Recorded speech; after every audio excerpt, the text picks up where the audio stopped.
Sa unang mga araw ng daigdig na sariwa, nagtanim ang mga tao ng mga puno't halaman sa lupa. Ngunit unti-unting naglaho ang kabutihan sa puso ng bawat isa. Pinalitan ng kasamaan, kasalanan at pagiging makasarili. Narinig ng Diyos ang daing ng sanlibutan, ang iyakan ng mga bata, ang sigaw ng mga inatama, at tinutusan ng kanyang lingkod na si Noe. Isang lalaking tapat at dalisay ang puso. O Noe, ikaw lamang ang tapat sa akin, sa lahat ng aking nilalang. Ikaw ay nag-iisa, gumawa ka ng arka, gawing matibay at malaki. Huwag mong hayaang masira ng alon o ulan ang gawain mong ito. Gamitin ang kahoy na cypress na makapal at matibay. Lagyan ng 3 palapag, bubong na ubog para hindi tumagos ang tubig. Gawing may silid para sa inyong lahat at daanan para madaling makaraan. Punan mo ito ng mga butil, prutas at pagkain para sa iyong pamilya. At 2 ng bawat hayop, lalaki at babae, mga usa na tumatakbo sa kabundukan, mga baka na nagpapasuso sa mga sanggol, mga ibon sa himpapawid na may iba't ibang kulay, mga uat at kalapate, mga ibong makukulay na nagliliparan, mga istay hindi kailangan, sa tubig sila'y makakapaglakbay. Ang arka ni Noe, matibay at malaki, itinayo sa lupa para iligtas ang buhay sa daigdig. Pananampalataya ang kanilang sandata para harapin ang bagyo ulan at makita ang liwanag. Anak ka ni Noe, lumutang sa malawak na tubig, dala ang lahat ng buhay, dala ang pag-asa at pangako ng Diyos. Pananampalataya ang kanilang sandata hanggang sa makita ang bahaghari na nagniningning sa langit. Sinunod ni Noe ang bawat salita ng may kapal. Nagsimula siyang magtayo sa tabi ng malawak na bukid. Araw-araw siyang gumigising bago pa sumikat ang araw. Hindi alintana ang pagod, pawis at paninibugho ng mga tao sa paligid. Bakit ka gumagawa ng malaking barko sa lupa? Wala namang dagat dito. Tanong ng mga kapitbahay na tumatawa at nangaasar.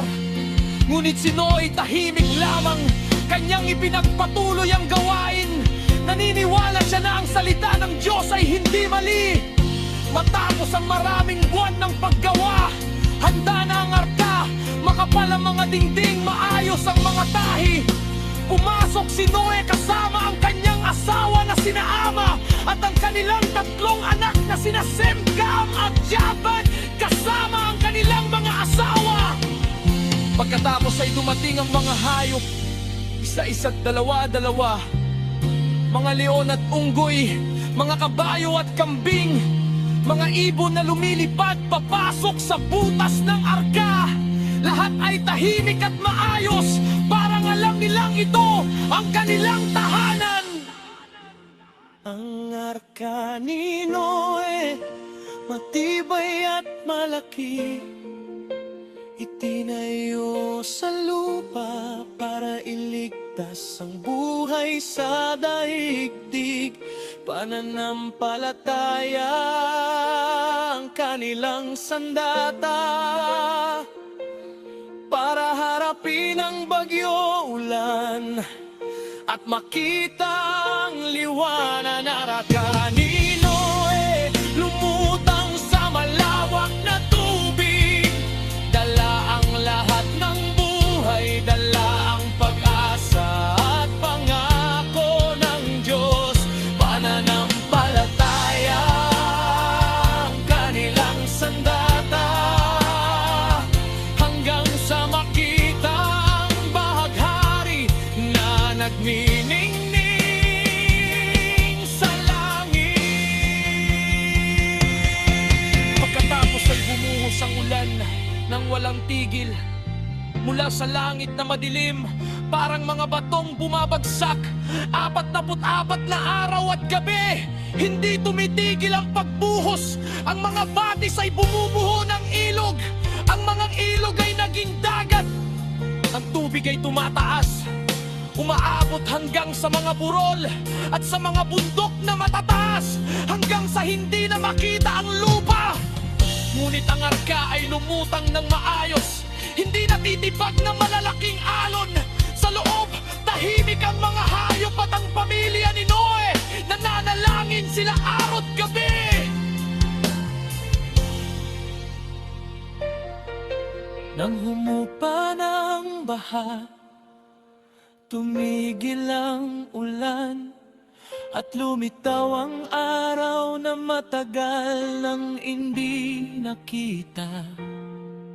Itinaas ni Noe ang takip ng arka at tumingala sa malawak na tanawin. Ngunit lahat ay tubig pa rin, walang lupa na makikita. Isang uwak ang ibinuhos niya para hanapin ang tuyong lugar. Ngunit walang bumabalik dahil pa rin ay walang mapupuntahan. Pagkatapos ay isang puting kalapati ang kanyang ibinuhos. Paglipas ng ilang oras, bumabalik ito at may dalang dahon ng olibo. Makinis at sariwa ang dahon, tanda na malapit na ang tuyong lupa.